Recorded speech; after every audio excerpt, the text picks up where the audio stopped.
नमस्ते, मैं हूँ ऋत्विक श्रीवास्तव और ग्राउंड ज़ीरो के यूट्यूब चैनल पे आपका स्वागत है।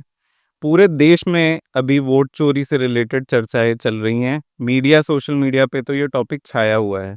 राहुल गांधी जी ने अब एक प्रेजेंटेशन देके इस टॉपिक को उठाया था और उसके बाद बिहार में राहुल गांधी जी और तेजस्वी यादव ने एक ग्राउंड पे इसकी रैली भी लॉन्च करी है।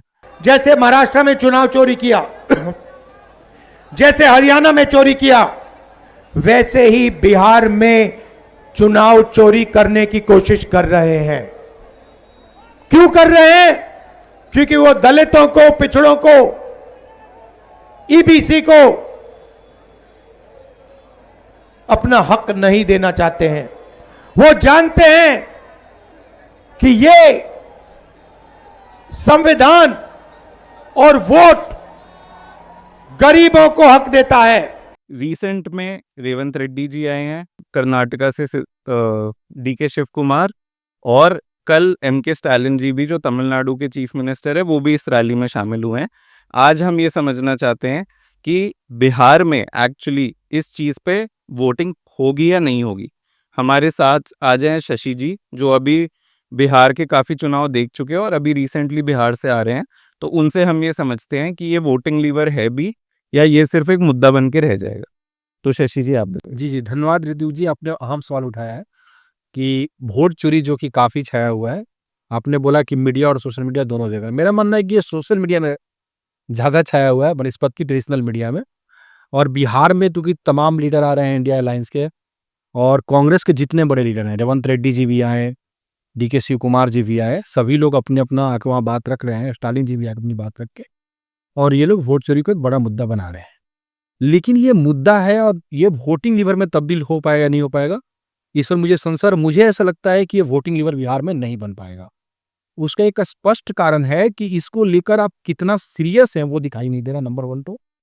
नंबर 2 ये है कि बिहार पर मुद्दे इस बेसिस पर पड़ेंगे कि या नीतीश सरकार को लाना है तो किस मुद्दे पर लाना है और क्यों लाना है, और दूसरा कि क्या तेजस्वी यादव को वोट करना है तो किस मुद्दे पर करना है, और नहीं करना है तो क्यों नहीं करना है। ये वोटर के बीच में एक नैरेटिव ऑलरेडी है पहले से, और कोई भी वोटर चाहे इधर का हो, चाहे बीजेपी समर्थक हो या उधर आरजेडी समर्थक हो, इंडिया लाइन समर्थक हो, या थर्ड फ्रंट ऑफ मान ले जो इंटरनेशनल वोटर और स्विंग वोटर हो, सबके बीच में एक नैरेटिव पहले से फिक्स है कि इन्हीं तमाम मुद्दों पर वोट होगा, और जो कि उनको टच करता है, उन लोगों के इशू को टच करता है।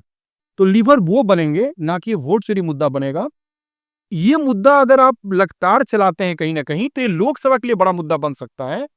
और बिहार में अगर आप इसको लेकर सीरियसली मुद्दा बनाना चाहते थे, तो आपको चुनाव का बहिष्कार के रूप में भी जाना चाहिए था, जो पहले उन्होंने बोला था कि हाँ, उसका कारण स्पष्ट है कि क्या ये इलेक्शन कमीशन दावा कर सकता है कि एक आदमी 2 वोट नहीं पोल हो करेगा? अगर राहुल गांधी जी इंडिया अलायंस के सारे लीडर आके मंच पर बोलते कि अगर बिहार में एक आदमी 2 वोट पोल करता है तो हम चुनाव नहीं लड़ेंगे, आपने इस तरह की तो कोई बात तो बोली नहीं। भाई, वोट चोरी एक मुद्दा भी है, वोट चोरी भी हो रहा है, और फिर भी आप चुनाव लड़ रहे हो। तब बताना क्या चाहते हो? हाँ, कि मतलब मैच फिक्स्ड है आप बोल रहे हो और फिर भी आप खेलना चाहते हो। आपका तो स्ट्रेटजी क्लियर होना चाहिए ना भाई, कि भैया आप जैसे आप देखिए क्रिकेट का मैच होता था, तो पहले क्या होता था कि इंडिया के पाकिस्तान का मैच हो, इंडिया ऑस्ट्रेलिया का मैच हो, तो उस देश के भी अंपायर होते थे। जब काफी गलत डिसीजन आने लगे तो आईसीसी ने नियम बना दिया कि हम न्यूट्रल अंपायर रहेंगे। हाँ। तो आप कुछ तो है गंभीरता दिखाते। तो मुझे लगता है कि वोट चोरी का एक बस है, लेकिन ये वोटिंग लीवर, लोग इस पर वोट डालने जाएंगे, इस पर मुझे संशय है, और मुझे लगता है कि मुद्दा वोटिंग लीवर के रूप में नहीं बन पाएगा, इशू के रूप में रहेगा। तो पहले तो इसको मैं 2 भागों में लूंगा। पहले मैं अपने दर्शकों को बता दूं कि इशू और वोटिंग लीवर में क्या डिफरेंस है, आपकी इजाज़त से। इशू वो होता है जो ग्राउंड पे लोगों को प्रॉब्लम्स होती हैं, उसको कभी पॉलिटिकल पार्टीज़ को लगता है कि अगर वो प्रॉब्लम्स को उठाती रहीं या किसी चीज़ की वजह से जो उससे लोग परेशान हैं उसको उठाते रहे, तो उस पे वोट पड़ जाएगा। और वोटिंग लीवर असल में होता है कि जो चीज़, जब इंसान वोट देने जा रहा है, जब बटन दबाते वक्त जो 4 चीज़ें उसके दिमाग में चल रही होती है, वो वोटिंग लीवर असली में होता है।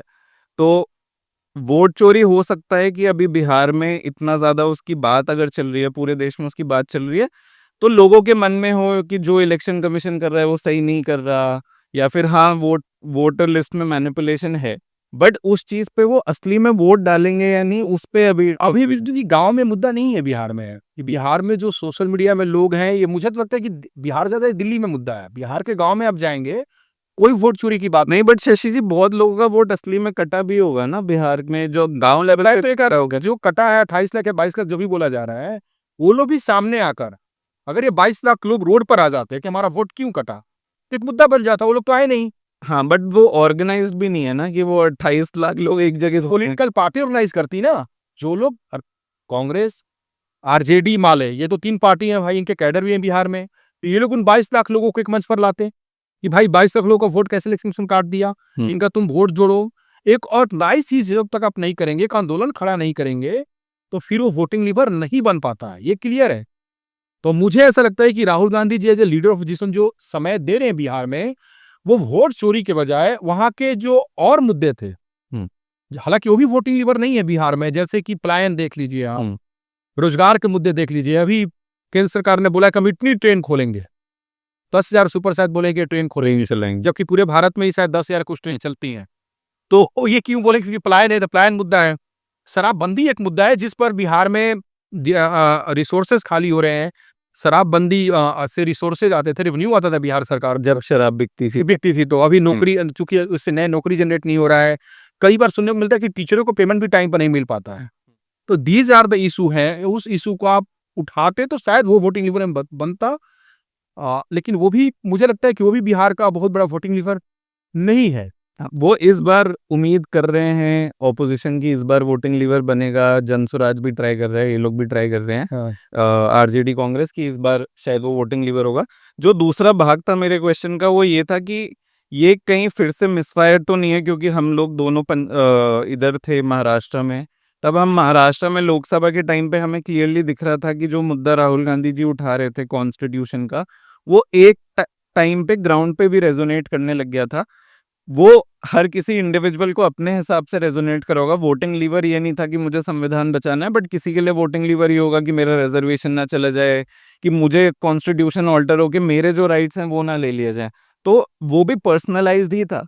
बट लोकसभा में जो सक्सेस मिली इंडिया अलायंस को, जो महाविकास अघाड़ी को महाराष्ट्र में, उसके बाद उन्होंने सेम ही टॉपिक सोचा, इसी टॉपिक पे विधानसभा में भी वोटिंग हो जाएगी।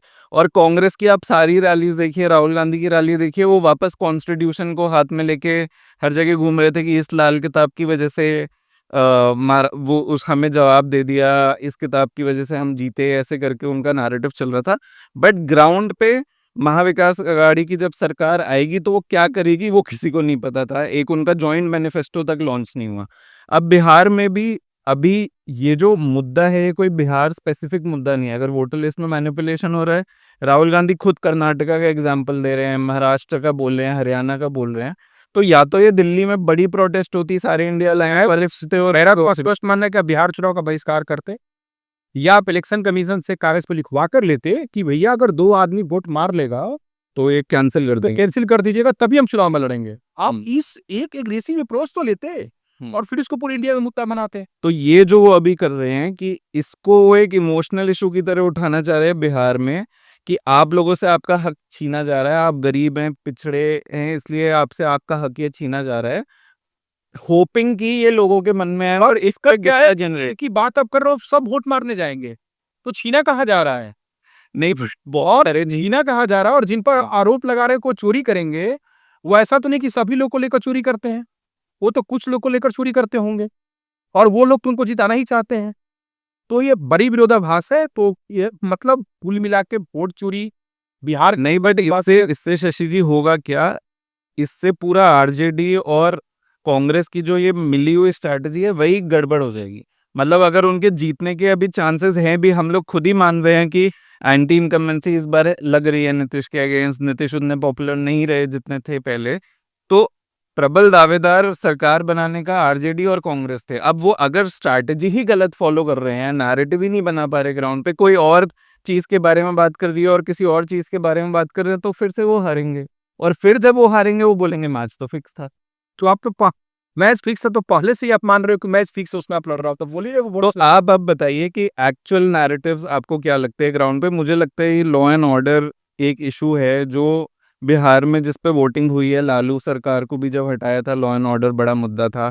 अभी हम रिसेंटली देख रहे हैं कि नीतीश कुमार के राज में भी लॉ एंड ऑर्डर की स्थिति खराब है बिहार, मतलब इतना तो हर कोई मानेगा कि स्थिति अभी खराब हुई है। तो लॉ एंड ऑर्डर को मुद्दा बना के ये क्यों नहीं लड़ रहे हैं? देखिए, बिहार में अगर आप वोटिंग लीवर की बात करें तो एकदम क्लियर है।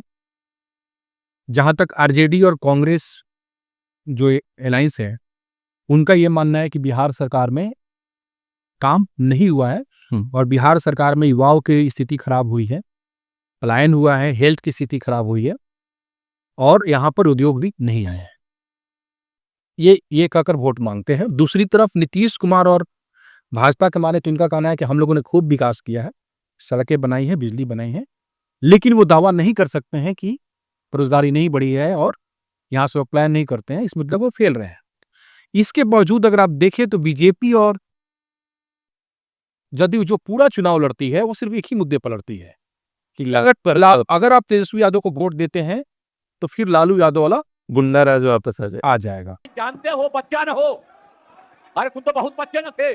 आप जानते हो पटना शहर में भी शाम में कोई निकलता था, कोई शाम में घर से बाहर जाता था, कहीं जाने का रास्ता है। ये जितने पत्रकार हैं इन लोगों को भी हम कहेंगे कि पहले क्या बुरा हाल था और फिर से हम लोगों ने जो काम किया, ये दोनों चीजों को याद रखिए। अभी विधानसभा में भी नीतीश कुमार ने तेजस्वी यादव को जब काउंटर किया तो इसी बात को उठाया कि आपकी जब पिताजी की सरकार थी तो क्या स्थिति थी। क्लियर, आप नैरेटिव देखिए और यही नैरेटिव एस्पिरेशनल और स्विंग वोटर के लिए है। अगर तेजस्वी यादव की गवर्नमेंट, अगर आप ये समझिए कि अगर नीतीश कुमार को लोग वोट नहीं देना चाहते हैं और उसके बावजूद भी अगर गवर्नमेंट उनकी आ जाती है और तेजस्वी की गवर्नमेंट नहीं आती है तो एक ही नैरेटिव होगा जो उनको रोकेगा और वो नैरेटिव होगा one caste dominance and law and order. क्या तेजस्वी यादव कानून व्यवस्था पर मुखर होकर बोल पाएंगे?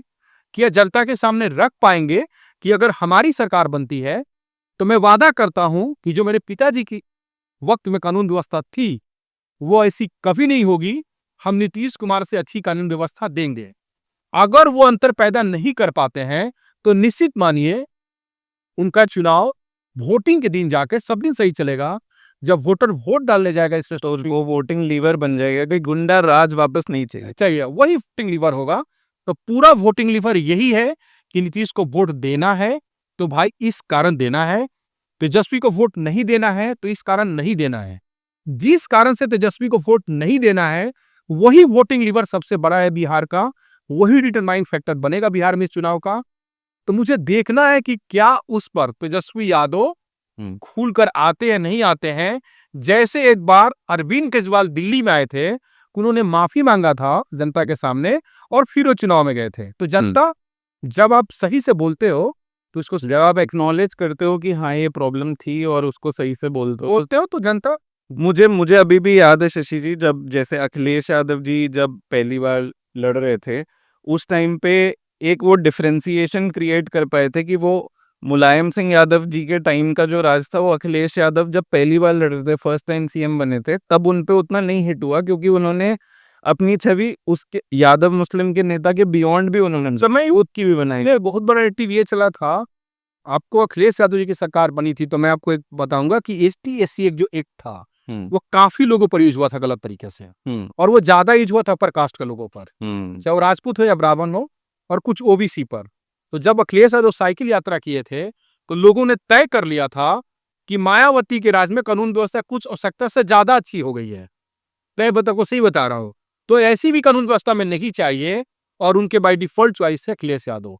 लेकिन वही अखिलेश यादव जब अगले चुनाव में जाते हैं और जब बीजेपी उनको उसी तरह घेरती है जैसे बिहार में घेरती है तेजस्वी को, you are the only leader of Yadav और मुस्लिम, तो वो पूरा चुनाव लड़ते हैं, काम बोलता है, लेकिन यही मुद्दा के कारण वो हार जाते हैं। हाँ, तो अभी जो मुझे समझ आ रहा है हमारे डिस्कशन से वो ये है कि इंडिया अलायंस जो अभी इशू उठा रहा है उससे ना ही क्लियर ये हो रहा है कि नीतीश को वोट क्यों ना दो और ना ही ये क्लियर हो रहा है कि हमें वोट क्यों दो। डिफरेंट दोनों चीजें क्लियर नहीं हो रही। जो इससे बेटर ये है कि आप नैरेटिव ये पकड़िए कि नीतीश को क्यों वोट ना दो पे, कि भाई उन्होंने बिजली पानी सड़क का जो काम करा था 10 साल पहले, उसके बाद कुछ काम नहीं करा। अभी मेंटली वो इस कंडीशन में नहीं है कि वो सीएम बन पाए, और आप लॉ एंड ऑर्डर पे बेटर काम करके दिखाएंगे, उनको तो बोलना ही होगा हाँ। उस पर ये आपने टॉपिक्स दिए कि उनको क्यों वोट ना दो, और फिर आप बताओ कि भाई मैं जॉब्स क्रिएट करूंगा, मैं यूथ के लिए ये करूंगा, मैं स्किल डेवलपमेंट करूंगा, पलायन नहीं होने दूंगा, ये कि मुझे क्यों दो। ये दोनों नैरेटिव, वोट चोरी के जो मुद्दा ये लोग उठा रहे हैं और इसको पूरे इलेक्शन का सेंट्रल नैरेटिव बना रहे हैं, उससे दोनों वो चीज़- बनेगा नहीं। आप देखेंगे राहुल गांधी जी की यात्रा के बाद वो फूस हो जाएगा मुद्दा, चुनाव तक रहेगा नहीं। वोटिंग लीवर बिहार में एकदम क्लियर है लोगों के मन में, और जिनको भी डाउट है वो अपने गलतफहमी में है। जी चलिए, थैंक यू शशि जी इस जी जी एनालिसिस को करने के लिए। आगे बिहार सीरीज में हम और एनालिसिस करेंगे, जी जी जी जी और हम ध्यान रखेंगे कि बिहार के वोटर्स को प्रॉपर पॉलिटिकल, यहाँ पर एक और लीजिए ऋतु जी कहना होगा कि जितने भी लोग हमारे वीडियो सुनेंगे उनसे भी रिक्वेस्ट होगी कि अगर उनका कुछ सुझाव हो और कोई टॉपिक पे चाहते हैं कि हम अपनी बात रखें, अपनी टेक रखें, तो बता सकते हैं, हम जरूर इस पर अपनी बात। डेफिनेटली। तो आप सब कमेंट करिए, जो भी टॉपिक सबसे ज़्यादा कमेंट आएगा, जिस पे सबसे ज़्यादा लाइक्स आएंगे, उस पे ही हम अगला वीडियो बनाएंगे, और बिहार सीरीज का टेक्निकल और पॉलिटिकल एनालिसिस हम आपके पास लाते रहेंगे। धन्यवाद।